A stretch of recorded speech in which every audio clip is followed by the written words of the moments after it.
My granddaughter's new friend looked exactly like my late sister. Then I saw the pendant. Hi everyone. Before we get into today's video, I need your help. We've noticed that the channel's reach has been dropping a bit, and one of the best ways you can support us is by subscribing. It's quick, free, and helps us keep bringing you new and interesting stories. Your support means the world to us, and together we can grow this channel. Thank you so much. Now let's get to today's story. I'm writing from a temporary account for obvious reasons, and I've changed some details to protect my anonymity. I recognized that pendant the moment I saw it. It had been buried with her 43 years ago. And now it was hanging around the neck of a child who looked exactly like my sister did the day she died. My name is Margaret Winters, and I am 71 years old. I live alone in a house too big for one person, filled with memories I've spent a lifetime trying to forget. The rooms echo with silence, except on Thursdays, when my granddaughter Lucy visits. Lucy is 13, all gangly limbs and wild auburn hair, with her father's laugh and her grandmother's stubbornness. She's the only family I have left who still speaks to me. The others, they stayed away after everything that happened. After Rosemary, I don't blame them. Most afternoons, I sit in my garden, tending to the roses my mother planted 50 years ago. They're wild now, untamed, climbing up the side of the house like they're trying to escape. Sometimes I think about cutting them back, but I never do. They're one of the few things connecting me to the past that I can bear to look at. The house is old, Victorian era, with creaking floors and windows that rattle in the wind. It's been in our family for 4 generations. My sister and I grew up here, running through these hallways, playing hide-and-seek in the attic, whispering secrets under the ancient oak tree in the backyard. That tree is still there. I never go near it anymore. Life had become predictable in my old age. Wake up, make tea, tend the garden, read, sleep. Wait for Thursday. Wait for Lucy's bright voice calling Grandma as she bursts through the front door with stories about school, about her friends, about all the small dramas of teenage life. She was my light in the darkness, my reason to keep the house clean, to make cookies, to pretend that the past wasn't clawing at me every single day. I thought I had made peace with my ghosts. I was wrong. It was a Thursday in late September when Lucy arrived with someone new. "Grandma, this is Rosie," she said, pulling a girl into the foyer. "She just moved to town. Can she stay for cookies?" I was in the kitchen, pulling a tray of chocolate chip cookies from the oven, when they walked in. I turned, smiling, ready to greet my granddaughter's new friend. The tray slipped from my hands. It crashed to the floor, cookies scattering across the tile. But I couldn't move. I couldn't breathe. The girl standing in my kitchen was Rosemary. Not similar to Rosemary, not reminiscent of her. She was Rosemary, exactly as she'd looked at 10 years old the last time I'd seen her alive. The same pale blonde hair, almost white in certain light. The same wide-set gray eyes, like storm clouds. The same small upturned nose, dusted with freckles.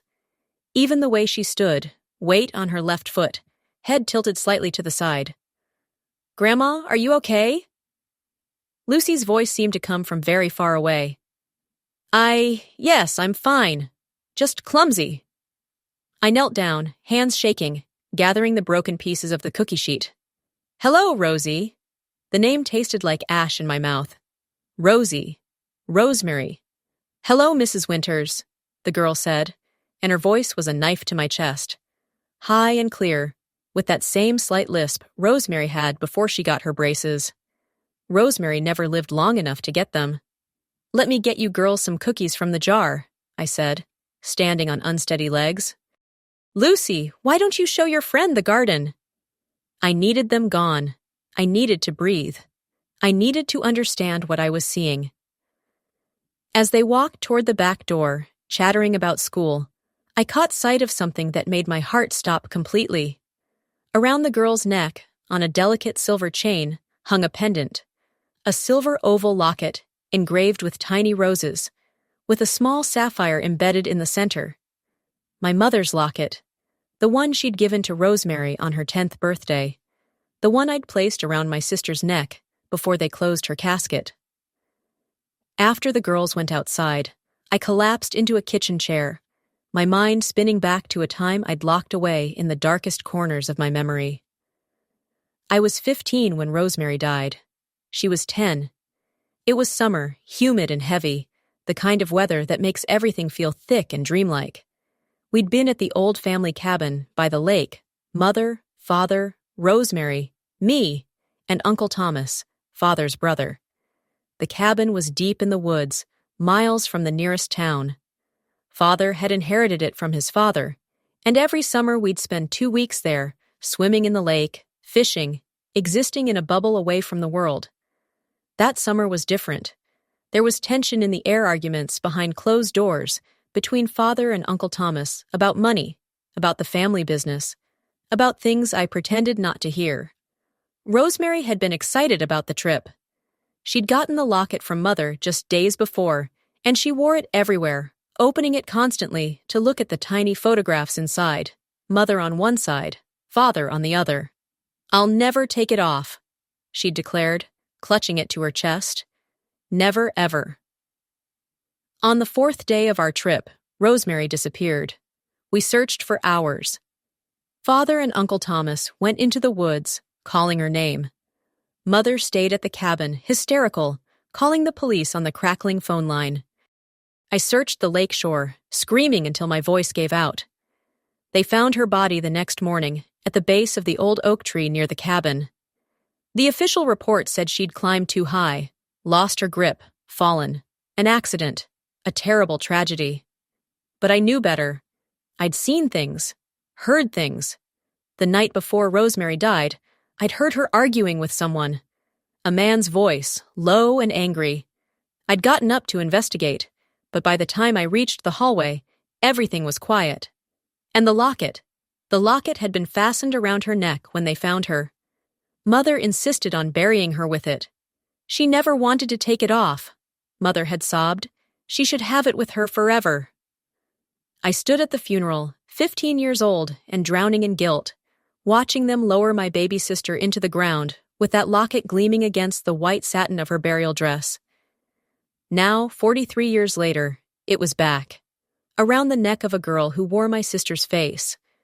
I didn't sleep that night. I sat in my bedroom, staring at old photographs by lamplight, picture after picture of Rosemary, her christening, her first day of school, her 10th birthday party with that locket around her neck for the first time. And then one photograph I'd almost forgotten existed. It was from that summer at the cabin, taken the day before she died. Rosemary standing under the old oak tree, smiling at the camera. But in the background, blurry and out of focus, was Uncle Thomas. He was watching her with an expression I'd never noticed before. It wasn't kind. The next morning, I called Lucy's mother, my daughter-in-law, Patricia. "Patricia, the girl Lucy brought over yesterday. Rosie. What do you know about her?" "Not much," Patricia said, sounding distracted. "Her family just moved here. I think they're renting the old Garrison house on Maple Street." "Why?" "What's her last name?" "I don't know, Margaret. Is something wrong?" No, just curious. Thank you." I hung up and sat very still, thinking. The Garrison house was less than a mile from here. Walking distance for a child. I put on my coat and walked there myself. The house looked abandoned from the outside, peeling paint, overgrown yard, a for rent sign half fallen in the grass. But there were signs of life. Curtains in the windows, a car in the driveway, a child's bicycle on the porch. I knocked on the door. No answer. I knocked again, harder this time. Finally, the door opened. A woman stood there, maybe 40, with tired eyes and blonde hair, pulled back in a messy bun. She looked nothing like Rosie. "Can I help you?" "I'm Margaret Winters. My granddaughter is friends with your daughter, Rosie. I wanted to introduce myself." The woman's expression shifted. Something flickered across her face. Fear? Guilt? "I don't have a daughter," she said slowly. My blood went cold. "But the girl, the blonde girl who's been playing with my granddaughter, that's my niece. She's visiting for a few weeks. Her name is Rose. Where are her parents? Why do you need to know? The woman's voice turned defensive. I saw her wearing a locket, a silver locket with roses and a sapphire. It looked like one that belonged to my family. I was wondering where she got it. The woman's face went pale. I think you should leave. Please, I just need to know. The door slammed in my face. That night, I did something I hadn't done in 40 years. I drove to the cabin. It had been abandoned since Father died, left to rot in the woods. None of us wanted it. None of us could bear to go back after what happened. The drive took 3 hours, through winding country roads I'd tried to forget. But my hands seemed to remember the turns, even in the darkness. When I arrived, the cabin looked like something from a nightmare. The roof had partially collapsed, windows broken, vines crawling up the walls like grasping fingers. But the old oak tree was still there, massive and dark against the night sky. I stood at its base, where they'd found Rosemary's body, and let the memories wash over me. I remembered that night, the night she died. I'd heard the arguing.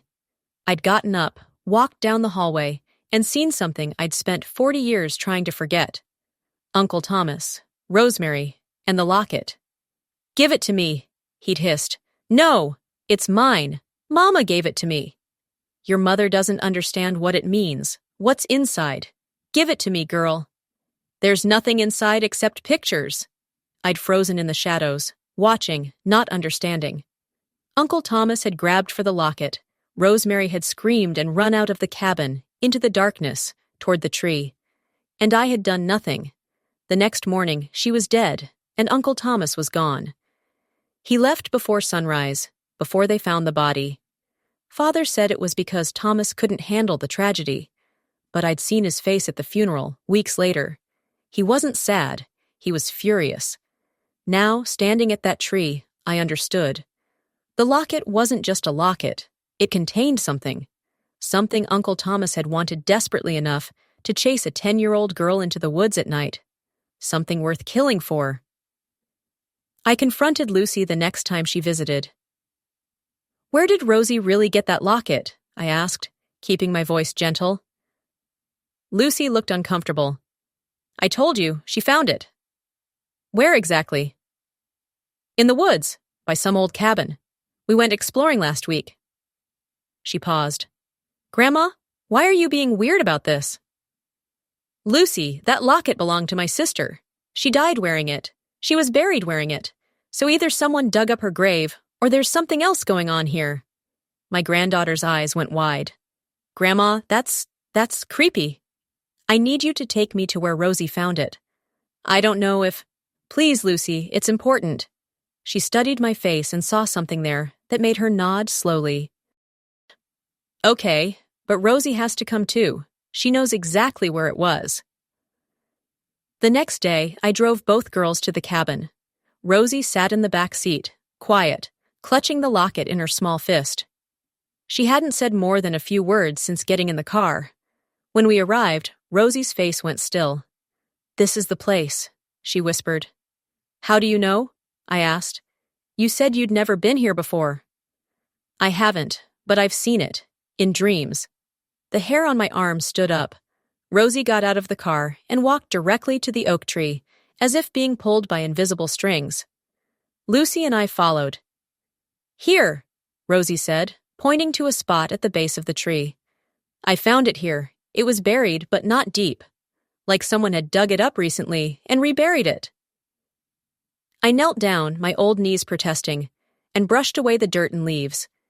There was a small hole, recently disturbed, and next to it, barely visible, was something else. A bone. Small, delicate, a child's bone. Oh, God, I whispered. Grandma? Lucy's voice was frightened. What is that? Stay back, I said sharply. Both of you, get back to the car. But Rosie didn't move. She was staring at the tree, at something carved into the bark, hidden by moss and years of growth. I moved closer and saw what she'd found.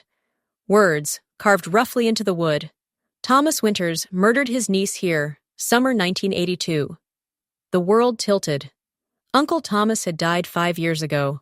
Heart attack, alone in his apartment in the city.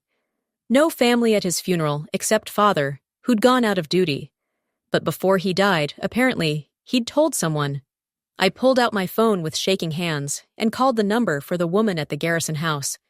"Please," I said when she answered. "I need to know, is Rose Thomas's granddaughter?" Silence. Then, quietly, "Yes." "And he told you what he did?" "On his deathbed. He was delirious, rambling.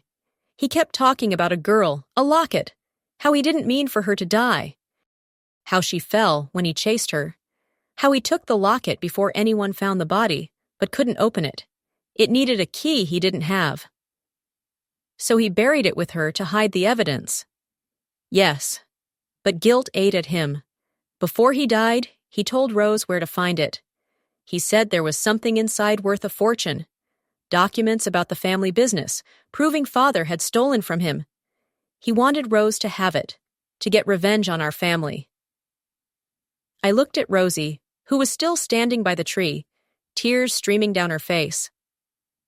"But she looks exactly like Rosemary," I said. "That's not possible unless Thomas had a daughter no one knew about," the woman finished. "A daughter he abandoned, who had a daughter of her own. Rose is Rosemary's cousin. They share the same blood, the same features. The resemblance is genetic." I closed my eyes. "Why bring her here? Why do this?" "Because Thomas told her that your family destroyed his life. He filled Rose's head with poison before he died. She came here looking for justice. She wanted to hurt you the way Thomas said you all hurt him. But he killed a child." "I know. I didn't know that part until today, when Rose started having nightmares, seeing things, saying she heard a girl calling to her from the woods. I thought she was just traumatized by her grandfather's death. But now," I looked at Rosie again. She was touching the carved words on the tree, her lips moving silently. "She knows," I whispered. "Somehow she knows what happened here." I sent Lucy back to the car and approached Rosie slowly. "Rose," I said softly, "I need to tell you something." She turned to me with Rosemary's eyes. "I know what you're going to say." "You do? You were there, that night. You saw him chase her, and you didn't stop him." My legs nearly gave out. "How?" "She told me, in my dreams. She's been telling me everything." "That's not possible." "Then how did I know where to find the locket? How did I know about this tree, this place, when I've never been here before?" Her voice rose. "She's been calling to me since I got to this town, showing me things. She wants someone to know the truth." I sank to the ground, my back against the tree where my sister died. I was 15 years old. I was terrified. After they found her body, Uncle Thomas told me that if I said anything, he'd tell everyone I pushed her, that it was my fault. I believed him. I stayed quiet. For 43 years. For 43 years, I echoed. I've lived with that guilt every single day. It destroyed my relationship with my parents. My brother never spoke to me after the funeral. He always suspected I knew something. I pushed everyone away because I didn't deserve to be happy after what I'd done. Or rather, what I didn't do. Rosie was quiet for a long moment. Then she knelt beside me and did something that broke me completely. She took off the locket and opened it. Inside weren't photographs anymore. The pictures had deteriorated, leaving only empty frames. But tucked behind where the photographs had been was a folded piece of paper, so thin it was nearly transparent. "She wants you to have this," Rosie said, placing the locket in my hands. With trembling fingers, I unfolded the paper. It was a note, in my mother's handwriting. "To whoever finds this. If something happens to me or my daughter Rosemary, look to Thomas Winters. He has threatened us. He wants the deed to the family property. Do not trust him." The paper was dated 2 days before Rosemary died. "She knew," I breathed. "Mother knew he was dangerous." "And she tried to protect her," Rosie said, "but no one found the note because the locket was buried." I looked up at this strange child who wore my sister's face and carried my uncle's blood. "What do you want from me?" "The truth," she said simply. "Tell everyone what happened. Clear your sister's name. She didn't die from an accident. She was murdered. And you were the only witness." I called the police from the cabin, told them everything.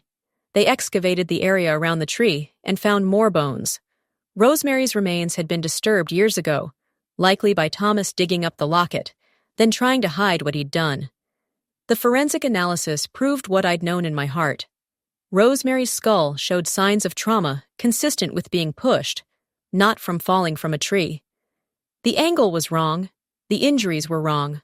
Uncle Thomas had killed her, and then he'd made it look like an accident. The story made national news. Cold case solved after 43 years. Woman's deathbed confession leads to justice for murdered child. Except I was the one confessing, not to murder, but to silence, to cowardice, to letting a killer walk free because I was too afraid to speak. My family's reaction was complicated. My brother called for the first time in decades, his voice thick with tears. "I knew you were hiding something," he said, "but I never imagined. God, Margaret, you were just a child yourself." I should have been braver. We all should have seen the signs. Father knew Thomas was unstable. Mother left that note because she was afraid. We all failed Rosemary, not just you. The conversation didn't heal everything, but it opened a door. As for Rosie Rose, she stayed with her aunt for another month before they moved away. Before she left, she came to see me one last time.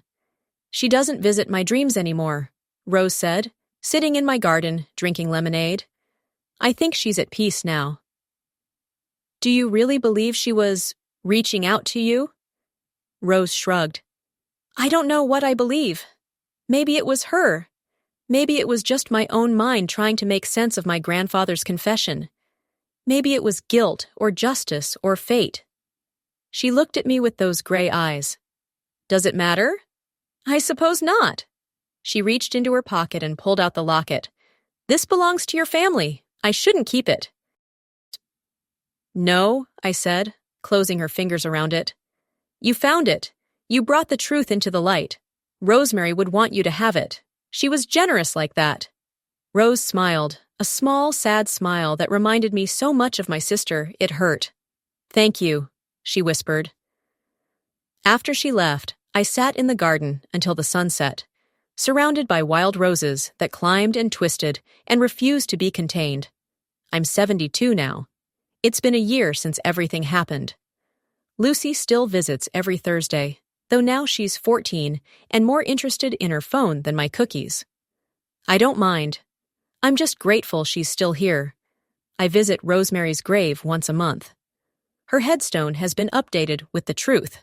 Rosemary Ann Winters, 1972-1982. Beloved daughter and sister taken too soon, justice at last. Last week, I received a package in the mail. No return address. Inside was a photograph of Rose, standing in front of what looked like a college campus, smiling. She was wearing the locket. On the back, in careful handwriting, "Thank you for giving her peace." And me. I keep the photograph on my nightstand, next to the old pictures of Rosemary. Sometimes, on quiet nights, I think I hear my sister's voice in the wind that rustles through the garden. Not accusing, not angry, just grateful. The truth, I've learned, is a living thing. It can be buried, hidden, locked away in silver lockets and guilty hearts. But it has weight. It presses down on the earth until something or someone comes along to dig it up. For 43 years, I carried my sister's death as a secret. Now I carry it as a scar. And finally, after all these years, I can breathe.